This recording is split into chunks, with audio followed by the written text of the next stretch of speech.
Thank you, Honourable Speaker. I think for me, the statement by the Senator for Lamu is most critical, Honourable Speaker.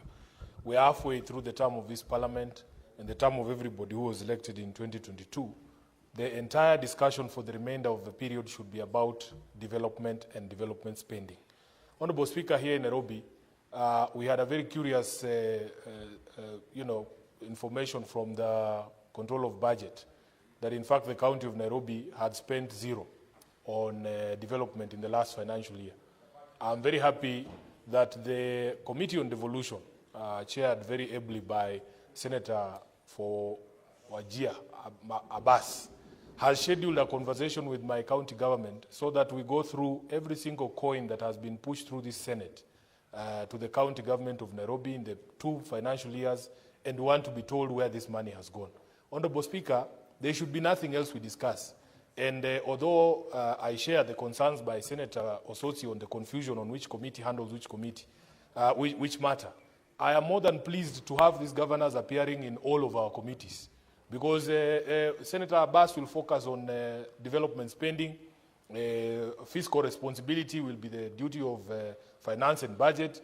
We need to have these conversations. And in fact, if we do nothing else for the remainder of the term, let us have that conversation on development spending. Because even you look at the report of the Auditor General, many of our counties are spending much higher amounts on recurrent expenditure. People are doing up to 60%, and nothing is happening on the development side.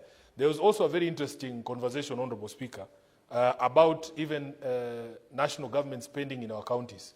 Whereas everybody is clear on how much money goes to their counties through devolution, we are not very clear on how much money the national government spends in our respective counties.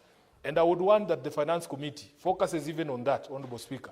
We want to know of the entire amount of money, the 2 trillion Kenyan shillings that is reserved to the national government, how much money has been spent in my county on roads, for instance, on education, because I saw the president around, and most of the projects he was launching were projects that were either undertaken by the county government or by the national government CDF through the members of parliament. We want to know his Ministry of Sports, for instance, or tourism, or even public works, how much money of the national government share has been spent in our individual counties, because that is the only way, Honourable Speaker, we can ascertain that there is equity in spending of national resources, especially remembering that national government will borrow without any reference to the county governments or indeed this house.